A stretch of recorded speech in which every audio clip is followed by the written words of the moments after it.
My mother-in-law insisted on giving my baby a DNA test because he is darker, but it dug up something shady and ruined her marriage. I need to vent about something that has been consuming me. My mother-in-law has always been a bit dominant, but this time she crossed the line. My husband and I recently had a baby. We have been together for 6 years, married for 3 years. We have always had a strong and loving relationship, and our little blessing, our daughter, was a dream come true. We were happy when she was born and never expected something to cloud this happiness. Then my mother-in-law came in. I was drowsy from medication and trauma, and my husband was rocking the baby to sleep. When my mother-in-law walked into the hospital room, the first sentence I heard from her was, "Whose baby are you carrying?" Her question left me perplexed. My husband said it was our baby, the one I was holding. She said, "So why is she black?" My husband and I were as shocked as she was. My husband looked at me. We were not sure why this question came up in her head. I replied that black skin color is in my family. Maybe that's why she inherited the genes from her maternal family, but she ignored me, saying, "What?" She refused to understand genetics. She was determined to state that if my husband and I have brown skin, how could our daughter be black? My mother-in-law has always been a difficult person. She is the type who wants everything to be done her own way and does not hesitate to criticize when things do not meet her standards. Over the years, I have learned to deal with her behavior, but this time it went too far. I was furious about her comments. How could she imply that I had been unfaithful to my husband? I was already in too much pain and anxiety to withstand her toxicity. I asked her if she meant I was cheating on my husband. She said, "I won't spell it out. I'm just listing the facts, but if you want to confess, go ahead." I stared at my husband, and he took her away, saying we should discuss this later. It was time for the mom and baby to rest. He came back to my bed and assured me not to be bothered by my mother-in-law's unpleasant comments. We thought she was simply being malicious, as she couldn't bear my happiness and chose to ruin it with her comments. I let it go because we weren't that close to my in-laws. She visited me again the next day. Frankly, the doctor on duty was in the room for the checkup. When he left, my mother-in-law asked if there was any chance that the baby had been replaced because she was black while we were brown. I was astounded by her behavior. The doctor laughed and said that this was the same baby that had been taken out from within me and also that it was too early to determine the baby's skin color. It takes 4 to 6 months for skin color to settle. She left the room together with the doctor and never saw me again, neither me nor the baby. She lives far from our place, which is a great relief, but every time we meet her at social gatherings, she makes sure to poison them with her sarcastic comments about my baby's skin color. When my baby was about 3 months old, we received an invitation for my brother-in-law's son's birthday. It was the first event for our daughter. We were so excited to take her to meet extended family members. She took it as an opportunity to humiliate me publicly. She went out with some toxic relatives and talked badly about my baby and me. One of them commented that brown should be shades of brown and not black, implying that someone had mixed black and brown. It infuriated me. They made this comment to embarrass me. I interrupted, "Sorry, what do you mean?" My mother-in-law said nothing, claiming they were just talking about colors. They looked at each other and burst out laughing, making me feel uncomfortable. I left the event immediately.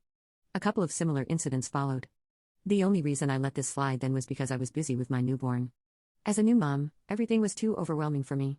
But now I guess it's time to act. The last straw was a week ago. My baby turned 6 months old. Some friends came to celebrate this milestone with us. Suddenly, my mother-in-law appeared. I did not want a confrontation in front of my friends, so I said nothing and received her inside the house. She walked in and said, "The skin should have settled after 6 months. Let me see what you've got." Everyone was stunned by her comment. One of my friends was holding the baby and passed her to my mother-in-law. She looked at my baby and exclaimed, "Oh, still black," and returned the baby to my friend. I stayed there in shock, just understanding what had happened and what I should say to save face. I decided to strike back since she had already started the show. My husband was in the kitchen, so I shouted his name and asked him to come out. He ran out, and I told him that his mother needed biology lessons because she clearly doesn't understand genetics or maybe hasn't even attended school. Only an illiterate person can talk so much nonsense. My mother-in-law looked at my husband and whispered, "I didn't want to bring this up in front of everyone." She recognized her mistake. I interrupted her and sarcastically told my husband about her comments. She made a puppy face and said no one would have understood because it was too subtle. She said, "Now that you've taken it out in front of everyone, let me be clear. I demand a DNA test for the baby or else she will not get the family name." I yelled at her to leave. My husband made it clear that he trusts me and that there is no way we will do a DNA test on the child. Even if the in-laws disinherit the child, we don't give a damn. The thing is, even though my husband listens and supports me and I know I have never been unfaithful to him, I want to take the DNA test and throw the report in my mother-in-law's face. But part of me is holding back, thinking that I should not give in to my mother-in-law's demands and feed her ego. What do you think is the best way to put my mother-in-law in her place? Update. Thank you all for your suggestions. Getting some perspectives was refreshing to some extent. I had the option of avoiding the test and cutting my mother-in-law from our lives. We did that, but she wasn't going to shut her mouth. She was still hanging around, talking about me and my baby. The best way to deal with this was to take the test and throw it at her as it has always been. Let me know when the reports come out. We performed the test and, as expected, it resulted in a 99.99% match with my husband. My husband called her and reported that the report was ready and that she should come and see it herself. She came, but not alone. She was with her sisters, as evil as she was. They entered the house, hugged my husband, and said, "I am sorry, my child. I know it hurt, but it was important for the truth to come out." My husband broke free and gave the envelope to my mother-in-law. In the meantime, my mother-in-law's sisters gave me strange looks, as if to say, "Oh, are you still here?" My mother-in-law opened the report and read it. She stared at it for a good 5 minutes. I took the report out of her hands and asked if she needed help to understand it because it could be difficult for a 6th grader to understand the information. She said, literally, "Look, your confidence, you fake it, right?" My husband fell for it and said we were done with her and that we no longer wanted her in our lives. She was trying to manipulate my husband, but he asked her to leave and told her we were cutting ties. She cried and left the house enraged, her sisters following her with bitter faces. But that wasn't all. I initiated an email to all members of the extended family and close relatives whom my mother-in-law had poisoned regarding my daughter's paternity test and sent them the DNA report. I described how my mother-in-law had been torturing me and accusing me of infidelity during my crucial postpartum period. Most of them responded with support. Since then, my mother-in-law has maintained a low profile and has not reappeared in our lives. My father-in-law also called me and apologized for not having maintained control over my mother-in-law and failing to keep the family together. He asked if he could be in my baby's life. I told him I had a problem with him for not defending me and allowing me to be slandered. But he understood that he didn't want to ruin the peace of his house, so it's okay. I made it clear to him that he could see my baby alone in my house and under no circumstances would share space with his toxic grandmother. He said nothing but showed up a few days later at my house with flowers and baby essentials to compensate for the harm caused. Some people need to be put in their place. My mother-in-law deserved it and she brought it upon herself. Update 2, well, who knew there was much more to come? It seems that my mother-in-law was projecting her own insecurities onto me. After that email, many relatives on my father-in-law's side approached me to offer their support. They said they knew about my mother-in-law's wickedness. She had always been a narcissistic woman. Some hinted that she had been on a wild streak in her younger days, but no one said anything concrete. It was my father-in-law's sister who blurted out that my mother-in-law used to fool around with her neighbor when my father-in-law was deployed in the army. She mentioned Richard, a man I had not heard of before. I couldn't shake the feeling that there was more than it seemed, so I decided to dig a little deeper into her past, something I had never considered doing before. I was not prepared for what I found. I tried to sound out other relatives on my father-in-law's side, and some other people mentioned it. According to them, Richard and my mother-in-law were very close, and there were rumors about their relationship, but nothing was confirmed. They were seen together in restaurants and shopping malls, but she manipulated my father-in-law, and he remained in denial. I was still processing the information and contemplating what to do about it when there was another encounter with my mother-in-law. We went to attend the funeral of one of my husband's distant relatives. Upon seeing me, she made a comment out loud, "Well, if you have legs to open, you can fake any report." When you see me, made a loud comment, "Well, if you have legs to open, you can find any report." These men in the laboratories can manipulate any test report for a cheap thrill, so I do not trust these reports. He did not explicitly mention my daughter's paternity test, but it was evident that he was talking bad about me, insinuating that I slept with a lab technician to manipulate the DNA report. I am so sick of this woman. She doesn't care about being cut off from the baby's life. If she is still her narcissistic self and clings to her accusations, I don't know how much truth there is in these rumors about the guests surrounded by my mother-in-law, but it would be like winning the lottery if I could discover the dirt of their past. The problem is that the rumor goes back 30 years. I don't know how to investigate that past. I would be grateful if you could help me with any suggestions. I really have to do something about this toxic woman. Update 3, well, thanks for the advice. I received some really good ones. Hiring a private detective was one of the options I was considering. In fact, I was in contact with one of the agencies when something else came up. In between, my father-in-law came to invite us to his retirement party. I declined the invitation because I didn't want to share a space with my mother-in-law. He assured me that my mother-in-law feels guilty about her behavior and wants to work on the relationship with me. He insisted that I forgive and we reunite as a family. I told him what happened at the funeral the other day. He asked me if he could do anything to change my mind. I told him I would consider forgiving my mother-in-law if he took a paternity test for their children. My husband and father-in-law were confused by my request. My father-in-law said he was sure that both of their children were his. I told him that my husband and I knew that our baby was ours. However, I need the test to satisfy his wife's ego, so he had to take the test to be on hand and wanted to see his family united. Otherwise, we were happy to be alone. My husband tried to inquire into my reasoning, but I made it clear that my demand was non-negotiable. My father-in-law said, "Well, if that's what you really want, we can do it for you. There's nothing to lose, right?" I replied, "Well, I guess so. Time will tell." My father-in-law and husband gave their samples the same day. I asked my sister-in-law to take the test as well. She was called but refused to give her sample, saying I was out of this. I did not keep my hopes high because the chances were very low. What if my husband was his son and my sister-in-law was not? And if my mother-in-law had had an affair, but she had never had a baby with her lover? However, I was determined to humiliate my mother-in-law in one way or another. If this DNA test worked in my mother-in-law's favor, I would have planned something else for her.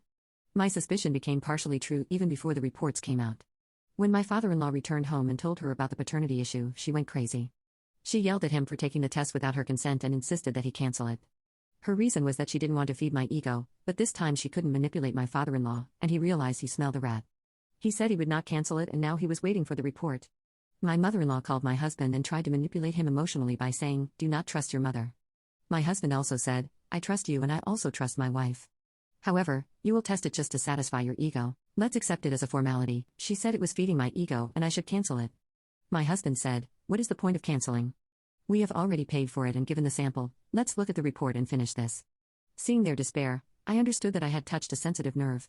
To divert everyone's attention, he acted as interpreter, claiming that he slipped in the shower and fractured his back and knees. Unfortunately, that went wrong for her, and she was bedridden. I went to see her and said, "It is sad that you have been confined to bed, otherwise, you could also have opened your legs and manipulated the reports." She insulted me, and I laughed in her face. I knew what was coming our way. I don't know why he didn't confess and let my father-in-law find out through the report. As expected, there was a 0.9% relationship between my father-in-law and my husband, which meant that he was not the father. I knew how the report would turn out and was following it through the serial number. The day I was supposed to leave, I went to my mother-in-law's house to witness the drama in person. When I arrived, I handed the report to my father-in-law, who got furious and threw it in my mother-in-law's face. She pretended not to understand what he was saying. I picked it up and said, "This means that my father-in-law is not the father of your child. I am not sure about the daughter." However, I laughed inside. If karma really exists, that's how it should work. My mother-in-law acted as if she fainted from pain. I called my husband and told him that my mother-in-law had fainted, so he should come running home from work. He came and saw the report for himself. My father-in-law forced my mother-in-law to confess, but she continued to deny, saying that she did not know how it gave that result. She even blamed me for manipulating the report to take revenge on her.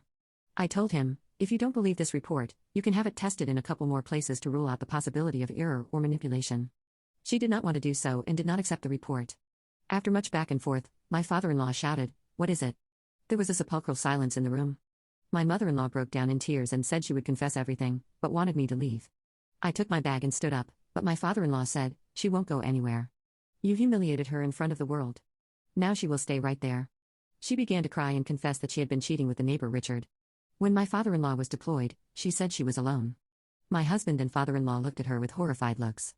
My husband came out furious, and I followed him. He just drove away without me. I returned home. My mission was accomplished. I waited for my husband until 10 p.m. before calling him. He declined the call, and I gave him space. I fell asleep while putting my baby to sleep. I don't know when he got home. I hugged him while he was sleeping. He whispered, "You knew that, didn't you?" I nodded and hugged him tightly. The next morning, my husband had a fever and ended up sick. He refused to get out of bed, saying that he was having an existential crisis. I have made an appointment for his therapy. I hope that helps him accept their reality. In the meantime, my father-in-law went to see my sister-in-law and showed her the report. She was furious. He also took the test, but finished with 99%. So she is my father-in-law's daughter, but my husband is Richard's. The thing is, no one knows where Richard is, not even my mother-in-law. My mother-in-law didn't even tell her that my husband was her son because he was a careless man. It could have created chaos in my mother-in-law's perfect family, so she silently pulled him out of her life. So, she quietly pulled him out of her life. At this point, I'm not sure if my husband even wants to reconcile with his biological father. However, my father-in-law came to our house a couple of days ago and collapsed. He said he didn't know how to have this conversation. I got up to give them room to talk as father and son, but he insisted that I stay. To alleviate the discomfort, I suggested that maybe we could continue as we are, respecting and loving each other as human beings, if we don't want to give them a relationship label. My father-in-law said he went to couples therapy with my mother-in-law, and there she confessed that she projected her insecurities onto me since my daughter had black skin. She thought I had cheated on my husband as she had. Fortunately, her cheating did not come to light because my husband inherited all the characteristics of my mother-in-law and not Richard. I don't know how the relationship between my father-in-law, my mother-in-law, and my husband will be shaped from this point, but I am pleased to have discovered the truth behind my mother-in-law's mask. My father-in-law entrusted this trauma to his sister, the same one who gave me the clue about my mother-in-law's romance with Richard. She called me yesterday and applauded me for going further to discover this truth. She said she had knocked my mother-in-law down for 2 hours because my mother-in-law had always been cruel to her. It's only a matter of time before the whole family and relatives know the truth about her. When my mother-in-law was confessing, I felt bad for her, but when I saw the whole picture, I think she brought it on herself. She could have kept silent, like she had done for years, instead of picking on me for my baby's skin color. She finished her own smile and now she has to lie in it. Update 4. Well, we are facing a divorce between my father-in-law and mother-in-law. For now, my husband wants to keep his father in his life, and we will also keep him close to our daughter. He has considered him his father all this time and he doesn't see why he should change that now. My husband doesn't want to contact Richard either, as he doesn't see the point now after so many years. We don't even know if he's alive or not. My mother-in-law, of course, is devastated because she never expected things to escalate this way, but she brought it on herself and had many moments to stop this. But she insisted until she brought out my vengeful side. She had to insist a lot because I had just become a mother and had no interest in all this drama. But she pressed the right buttons to make this truth explode in her face. Of course, seeing her mistake was not enough for her. And that's why she needs to blame me for her failed marriage. Sure, spreading her legs for the neighbor while her husband fought for the country wasn't the problem, it was me. But in her twisted head, I don't know what she has inside, much gray matter, I don't think. Because she sees me as the villain. But no one else does. Because even the family has already left her aside. Yes, even my husband doesn't talk to her. And neither does my sister-in-law. But you know, when an animal is cornered, it's more dangerous. So my mother-in-law tried something as a last resort. A week ago, I began to notice that there were fake accounts on social networks that left negative and offensive comments on my posts.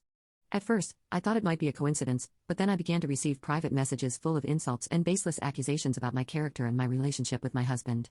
These messages mentioned personal things that only someone close to the family could know.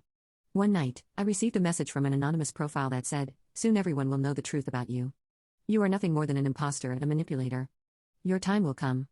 I realized that this was not just a casual attack by an internet troll. There was something else behind it. I decided to investigate and noticed that several of the profiles attacking me were following the same friends and family accounts. The most surprising was that one of these anonymous profiles was being followed by my mother-in-law. With this new suspicion, I confronted my mother-in-law directly. I called her and asked if she knew anything about these attacks. She, of course, denied everything, saying she had no idea what I was talking about and that someone was surely trying to sow discord among us. But I knew, and even my husband knew, that she had been creating false profiles, thinking that no one would catch her. With this evidence in hand, I organized a family gathering and presented all the information. My mother-in-law tried once again to deny everything, but this time the evidence was irrefutable. My husband, furious and hurt, told his mother that she had gone too far and that she was, from that moment on, totally out of our lives. He warned her that if she continued to interfere, we would seek a restraining order. After that, nobody spoke to her, and my father-in-law left the house until the divorce and sale were settled. Despite everything, she seemed to put no end to her attacks, as she still tried to attack me. I don't know what she expects from all this because attacking me won't change the fact of her infidelity. My husband believes she may have begun to develop senile dementia or something similar because before this whole episode, she didn't have these behaviors, at least not to this extent. She should probably receive attention, but now no one in the family wants to help her. I don't know if someone on her family side wants to help her, but at least that's not my problem. Update 5. My husband's theory that she may have dementia seems increasingly true. A few days ago, she came home, but she was not at her best. She was dressed in dirty clothes and was not presentable enough to leave home. She knocked on the door and was yelling things like, "You have a black lover. Don't lie to me." We called the police, and when they arrived, they conducted a preliminary exam and decided it was best to take her to a place where she could receive attention because she clearly was not in her right mind. Even when the police arrived, she continued to say inconsistencies. She even claimed that my daughter's father was Richard, possibly because Richard is a man of color, or perhaps because all ideas had been mixed up in her head. I won't deny that I felt somewhat sorry for seeing her like this, although I am still affected by the things she said before. At least now she will receive treatment and be away from me for a while. Feeling sorry for her doesn't mean I forgive her or anything like that. Nothing changes from the past, with or without illness. If you're liking it, follow us for more full stories.